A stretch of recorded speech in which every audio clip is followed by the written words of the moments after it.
Sir, नए किसानों को और कोई सलाह देना चाहेंगे आप? नए किसान के लिए एक ही सलाह है कि हमारे किसान बंधु इस कार्य को करें। जहाँ कहीं भी यह पालन हो रहा हो, एक जगह दो जगह वो जा कर के संतुष्टि पहले प्राप्त करें। उस कार्य को एक बार नहीं, दो बार तीन बार जाकर वो समझें, उसके बाद इस कार्य को करें, वह ज़्यादा लाभान्वित होंगे। वीडियो देखकर या किसी के बताए हुए चीज़ों को सुनकर समझकर इस कार्य को न करें। इसकी जानकारी, थोड़ी प्रशिक्षण प्राप्त करने के बाद इस कार्य को करेंगे तो नुकसान नहीं होगा। मेरा यही है, युवाओं से एक संदेश है कि आप न करेंगे तो ज़्यादा अच्छा है, नुकसान कर देंगे वह अच्छा नहीं होगा। इसलिए उनसे मेरा आग्रह होगा कि आप जब भी करें, जहाँ से भी आपको अच्छा लगे, नज़दीक हो, वहाँ एक बार दो बार आप विजिट करें, समझें, फिर इस कार्य को आप करें। पटना के छतना में है और हमारे साथ है बीके झा सर, विपिन कुमार झा सर। उनसे बात करेंगे कि बकरी पालन करने के लिए कौन सा नस्ल सही है नए किसान भाइयों के लिए। हम उनसे बात करेंगे, उनसे जानकारी लेने की कोशिश करेंगे। अगर ट्रेनिंग का वीडियो अगर आपने नहीं देखा है, इसके पहले ही हमने अपलोड किया है, तो आप ज़रूर देखिएगा, बहुत कुछ जानकारी आपको मिलेगी। झा सर, आपका बहुत बहुत स्वागत है हमारे चैनल पे। आपको भी व्यस्त शेड्यूल में आप समय निकाल रहे हैं, उसके लिए आपका बहुत बहुत आभार। सर, बात पीछे तो ऐसे मुर्गियां दिख रही है, लेकिन बात करेंगे बकरियों की। नए पशुपालक और जो इस व्यवसाय को करना चाहते हैं, वो किस नस्ल की बकरियों के साथ शुरुआत करें, थोड़ा बताएं। बिहार के जलवायु के अनुसार बकरी पालन यहाँ पर ब्लैक बंगाल और बर्बरी नस्ल के अच्छी तरह से पालन किया जा सकता है। ब्लैक बंगाल यहाँ का नेटिव ब्रीड है और प्रशिक्षण लेकर के युवा उसके संसाधन को जुटा लेते हैं। तो उसके अलावा बर्बरी को भी यहाँ पर लोग अच्छी तरह से पालन कर लेते हैं। मार्केटिंग की बात जहाँ तक के आएगी तो मार्केटिंग के लिए विपणन में इसका ब्लैक बंगाल नंबर 1 पर रहता है और दूसरे नंबर पर बारबरी आती है। बारबरी को लोग खास करके जैसे कुर्बानी वगैरह के लिए लोग तैयार करते हैं और इसके बकरियों में दूध का उत्पादन अधिक होता है। तो इस वजह से ब्लैक बंगाल में दूध की उत्पादन कम होती है। तो कभी कभी किसान को मैं ये सलाह भी देता हूँ कि ऐसा है कि आप दोनों को 50-50 भी पाल सकते हैं, ताकि ब्लैक बंगाल में बच्चे अधिक होते हैं और बर्बरी में दूध अधिक होती है।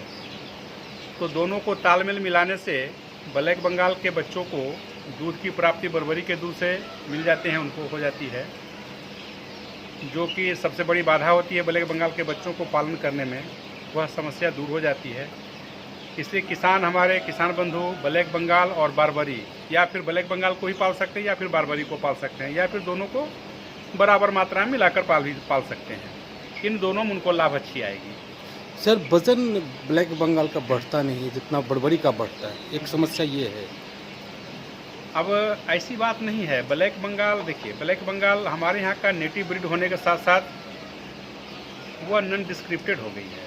बहुत से बकरियों से वो संकर प्रजनन करके जो उसका नस्ल होना चाहिए वह नस्ल बिगड़ गया है।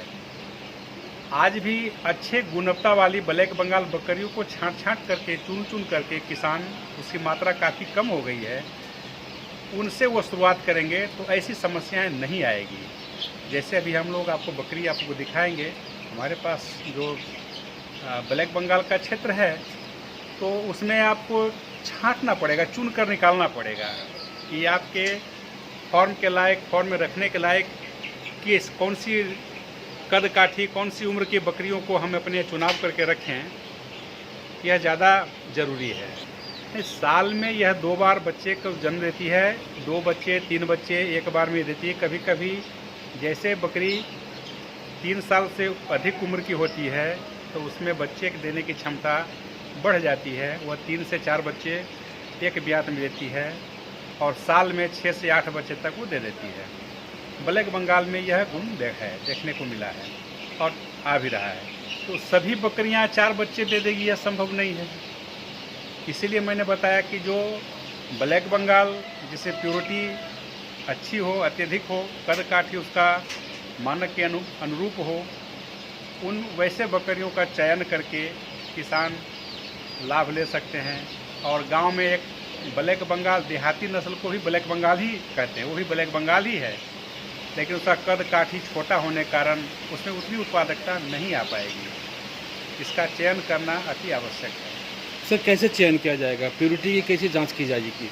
तो इसकी तो 5 मिनट में मैं तो नहीं पूर्ण रूप से दिखा नहीं पाऊँगा, बता नहीं मार्ग पाऊँगा, तो बता लेकिन सकते हैं। हाँ, मार्ग है कि उसकी कद काठी, बकरी का रंग रूप, कद काठी जो बर्बरी की ब्लैक बंगाल की होनी चाहिए, उसका दाढ़ी हो, कान छोटे हो, हैं, पीछे से भारी हो, आगे से हल्का हो, बकरियों की हाइट, बकरियों की लंबाई का भी ध्यान में रखने की आवश्यकता है। इसको ध्यान में वह रख करके इसका चुनाव करेंगे तो निश्चित ही वो सफल होंगे। इसका ब्रीड का कैसे चयन करेंगे? ब्रीड का चयन, ब्लैक बंगाल ब्रीड का चयन तो किसान के जो भी फार्म है उसमें से चयन करना होगा, या जो फार्म चला रहे हैं जहाँ पर 100 बकरी दिख जाए वहाँ पर से 8 से 10 बकरियाँ तो आपको अच्छी कद काठी की, रंग रूप की मिल जाएगी।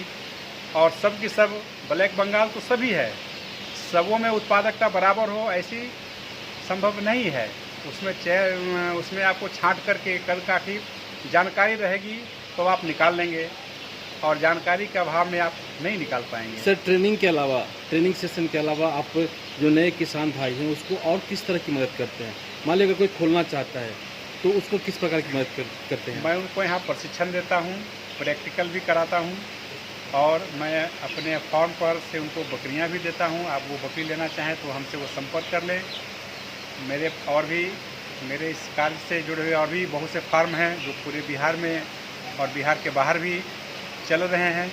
वहाँ से ब्लैक बंगाल नस्ल के बच्चे जो उत्पादन होते हैं, और जब वह 1 साल या उससे ऊपर उम्र के हो जाते हैं, उनको मैं परचेज भी करता हूँ, उनकी मार्केटिंग भी मैं कर देता हूँ, और उन्हीं बकरियों में से चुनाव करके मैं नए किसानों को पालन करने के लिए भी दे देता हूँ। ये सब करने के बाद अगर और उनको मदद की ज़रूरत पड़ती है और उनको तकनीकी जितनी भी सहायता मिले चाहिए वो यहाँ से मिल जाएगी। मार्केटिंग में जो समस्या होगी उसको मैं करा देता हूँ। तो सर कितने स्क्वायर फीट, 10 बकरियों के लिए कितने स्क्वायर फीट की जगह की जरूरत पड़ेगी? 10 बकरियों के लिए लगभग 1 कट्ठे ज़मीन की आवश्यकता होगी। 1000 स्क्वायर फीट कम से कम जगह चाहिए, जिसमें आसानी से उसको पालन कर सकते हैं। 10 बकरियां ही नहीं होगी, उसके बच्चे भी आएंगे, उनके लिए भी वो जगह, इसलिए मैंने 1 कट्ठे का जगह बताया आपको। 1 कट्ठे का जगह में शुरुआत में बकरियां तो कम ही, लेकिन उनके 20-25 बच्चे आएंगे, वह भी उसमें एडजस्ट कर जाएं, तो 10 के लिए कम से कम 1 कट्ठा जगह चाहिए। क्या स्कोप लगता है सर किसान जब शुरू करेंगे इस बिजनेस को? आज के इस दौर में बकरी पालन एक बेहतर विकल्प उभर कर के सामने आ रहा है और आया भी है। कुछ मैं किसानों से यह चीज़ कहना चाहूँगा कि कुछ किसान इसको बारीकी से पहले समझ लें, पूरी जानकारी ले लें, तब इस कार्य को शुरुआत करें, उनको नुकसान नहीं हो पाएगा। जानकारी लेकर इस कार्य को करें, क्योंकि बगैर जानकारी के इस कार्य को न करें, यह मेरा सलाह भी होगा उनके साथ। बकरी पालन के लिए कोई विशेष महीना है जिसमें शुरुआत नहीं करनी चाहिए? देखिए, हमारे यहाँ का जो मौसम है, सर्दी, गर्मी, बरसात, तीनों मौसम के पीक आवर में वह कुछ नुकसान जनजीवन को प्रभावित करते हैं। सामान्य वातावरण में सबको लाभ पहुंचाते हैं। तो ऐसा कुछ नहीं है, पीक आवर किसी भी चीज़ का हो, जैसे अत्यधिक बरसात हो रही हो, अत्यधिक सर्दी पड़ रही हो, अत्यधिक गर्मी पड़ रही हो, इन मौसम को, इन पीक आवर को वह ध्यान में रख करके काम को करें।